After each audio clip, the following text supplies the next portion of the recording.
రెండోది, అల్లాహ్ తఆలా వ్యక్తి చేసిన పాపాల వల్ల నరకం శిక్ష అనిపిస్తాడు తను చేసిన పాపం. కానీ గర్వం ప్రదర్శించిన వాడిని అల్లాహ్ తఆలా ప్రపంచంలోనే హీనం చేసి తక్కువ చేసి నేలకు రాష్ట్రానికి తీసుకెళ్తాడు. అడుగులో కూడా హేళన చేసి తీసుకెళ్తాడు గర్వలక్ష్మి.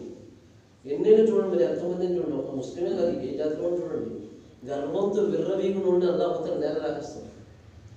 గర్వం అనేది అస్సలు ఎట్టి పరిస్థితుల్లో కూడా అల్లాహ్కు నచ్చినటువంటి విషయం. ఇది చాలా చిన్న విషయాలు ఒక్కోసారి మనకు కనిపిస్తూ ఉంటుంది. మేమే ఉన్నాం, ఏంటి నమాజ్ రావట్లేదు, వాళ్ళ చూడండి, ఆ కోపం రాలేదని కోపం అది వేరు. ఆడినంటే నేను చాలా బెస్ట్, నేను జుమ్మా అయినా వస్తున్నాడు అది రావట్లేదు, నేను కనీసం ఏదో పూట అందరిని ఆడు రావట్లేదు. ఈ యొక్క ఆరాధనలో కానివ్వండి, డబ్బు విషయంలో కానివ్వండి, ఏ విషయంలో కూడా గర్వం అనేది మనకి ఎట్టి పరిస్థితుల్లో కూడా అతకనటువంటి విషయం. ఏమాత్రం ఉంటే కూడా స్వర్గానికి వెళ్ళేటువంటి అవకాశమే ఉండదన్నమాట. అది ఎంత ఆరాధన చేసుకునివ్వండి, ఎన్ని హజ్జులు చేసుకునివ్వండి, ఎన్ని ఉరాలు చేసుకునివ్వండి, ఎన్ని పురాలు చదివినివ్వండి, ఉదయం నుంచి సాయంత్రం సజదాలో ఉండవండి, గర్వం అనేది ఆ మనిషి ఎటువంటి పరిస్థితుల్లో కూడా చెల్లది. ఇది మనకు తెలియకుండానే మన మనసులో దిష్టి వేస్తూ ఉంటుంది. ఒక్కోసారి మనకు తెలియకుండానే మన యొక్క దాంట్లో గూడు కట్టుకుంటూ ఉంటుంది.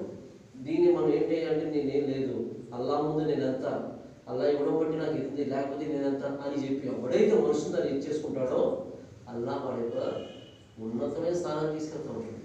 అందుకు మహాప్రభు సూర్యాస్తం గారు చెప్పారు, దాని హదీస్ తాత్పర్యం ఏంటంటే, ఎప్పుడైతే పక్షి ఎగురుతూ ఉంటుందో రెండు రెక్కలకి ఎప్పుడైతే కింద పెట్టిందో నేను చాలా తక్కువ అనుకుంటాడో అల్లాహ్ తఆలా గౌరవాన్ని పిలుస్తూ ఉంటాడు, ఉన్నతమైన స్థానాలు ప్రసాదిస్తూ ఉంటాడు. నేను అందరికంటే గొప్పని ఎప్పుడైతే రెండు చేతులు ఎత్తుకుంటాడో నలుగురిలో హేళన అయిపోతాడు.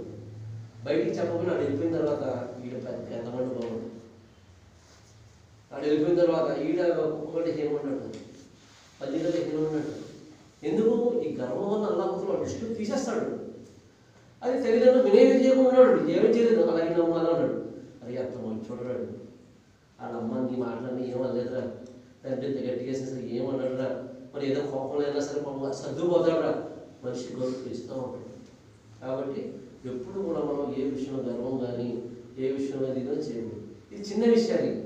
మనం ఏంటంటే ఒక్కోసారి మనం చేసుకోవడం బట్టి మన మనసులో తెలుస్తుంది, నిజమే కదా నేను ఎంతవరకు నడుస్తున్నాను, నాలో గర్వం ఎంత ఉంది. ఒకసారి ఒకరితో మనం ప్రశ్నించుకుంటూ ఉంటాం. ప్రతి విషయంలో కూడా తెలుసుకుని మంచి వైపు నడిచేటువంటి భారతీయ మనం